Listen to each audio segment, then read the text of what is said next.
I went through the trouble of losing the 50-50 and spent my life savings to get Raiden Shogun to come home. And I'm going to tell you whether or not she is an overhyped character or she actually worth pulling. Now, Raiden Shogun or Baal, whichever you may call it, is a new 5-star Polam Electro character that focuses on supporting your team with off-field damage and charging up their elemental burst. As all Archons are designed, Raiden Shogun is definitely a very versatile character to suit any team comp due to her kit. She excels not only as a super battery for the team, but also provides a good chunk of damage as a role as a sub DPS. Her elemental skill, called Transcendence Baleful Omen, when activated summons the Eye of Stormy Judgment for your party members. So what this basically means is that whenever Raiden Shogun pops her elemental skill, any member of your party that does any form of damage to opponents on the field will proc the AoE electro damage.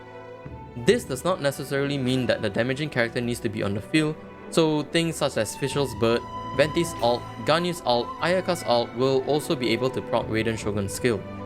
The damage from the elemental skill proc is scaled from the talent level as well as Raiden Shogun's electro damage bonus. So another thing to note is that when you have this elemental skill active, it will boost the elemental burst for your team. So if you have this out and then you use elemental burst, it will boost their damage based on the energy cost on that character's elemental burst. So the higher energy cost means they get more damage. Her elemental burst may be a bit complicated to understand, but I'm going to break it down to make it simple. So whenever your party members excluding Raiden Shogun use the elemental burst, they will generate resolve stacks for Raiden Shogun, which is the circle thing behind your back. The amount of resolve stacks generated is determined by how much energy cost is used for that particular burst, meaning that high energy cost equals to more stacks, and you can have a maximum amount of 60 resolve stacks at one time.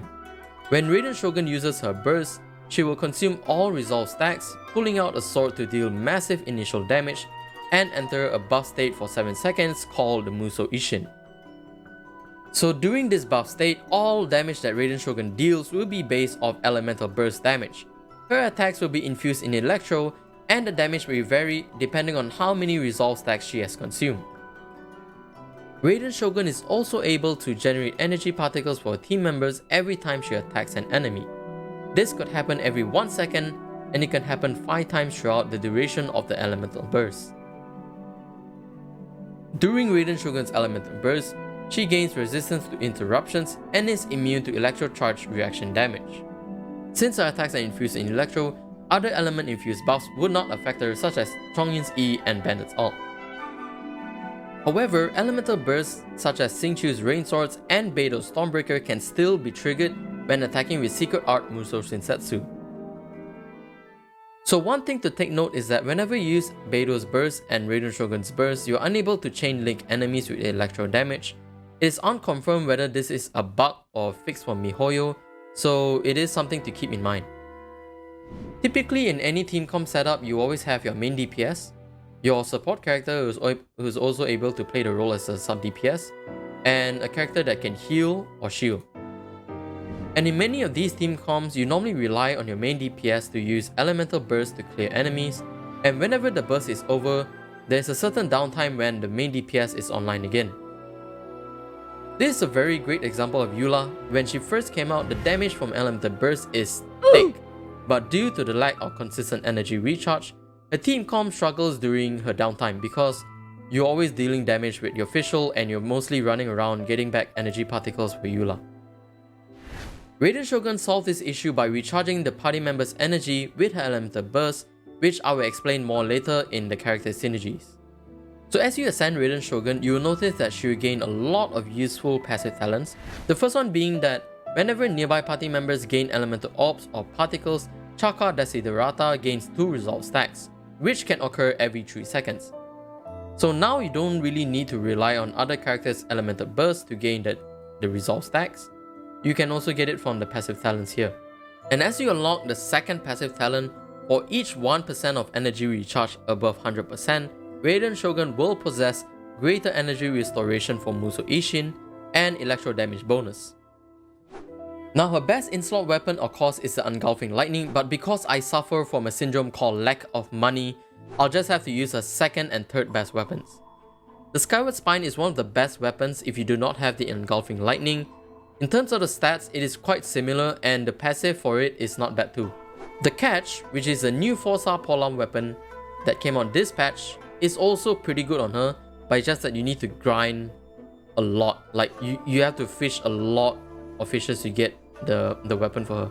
But I heard it's one of the best F2P option that she has out there.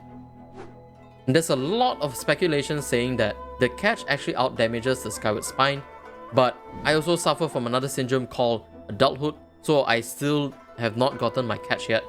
When I get it, I'll probably test it out.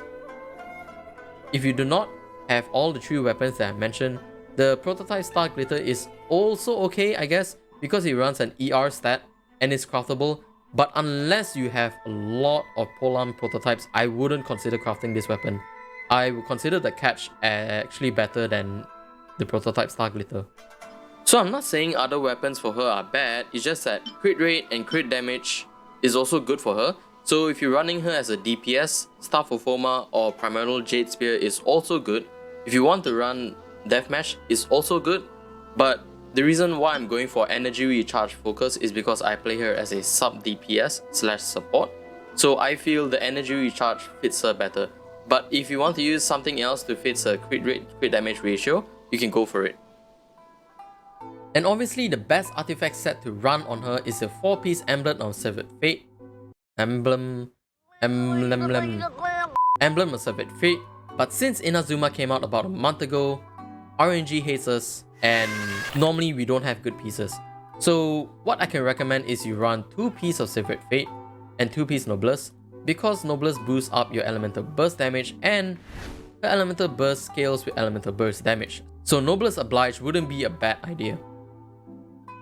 And since the main stats from the flower and the feather are mostly fixed, your Sands, Goblet and crit rate are mostly what you can pick.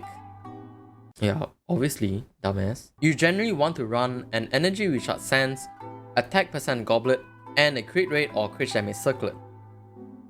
So usually you run an elemental bonus Goblet, but this time around, the reason why I went for an attack percent is because that our talent gives her extra Electro bonus damage for her Energy Recharge. So as you can see here, since I have 239 Energy Recharge is 240, if you see it as 239, something's wrong. And I get 55.6% Electro damage bonus. So I could run on a attack stance here and it'd be much better. So Bao really works well with a lot of DPSs, mainly of Eula, because Eula has a very long downtime due to her alt energy cost and the lack of energy recharge. So whenever her alt is down, the most of the time spent is just running around trying to collect particles so that you can use her burst again. So how is this different is that whenever Eula's alt now is down, you can just switch over to Raiden Shogun or Bao and she will do the damage for you and also collect energy particles. So by the time you have your full rotation of Raiden, Eula's alt will be back up. Same goes for Xiao as well. Xiao has a very high energy cost and he does not suffer from energy recharge that much because he has 2 charges to hit for his elemental skill and most of the time you run with a battery. So you're more or less playing around Xiao's ultimate cooldown and just switching over to Raiden whenever your downtime is up. So if you're an F2P or light spender, should you roll for Raiden Shogun? The answer is it will always depend on whether or not you need her on your team. Her playstyle is very unique, combining off-field damage into having a role of a sub DPS. She's a fun character to play and she changes the way I personally approach fights whenever it's bossing or abyss. Also because I feel that Archons in general, they are very flexible and can be used in different ways. So my final verdict, I would give this character a 9 out of 10. And that's all I have for this video. I tried to make her easier to understand, so I hope you guys enjoy watching it as I enjoyed making it.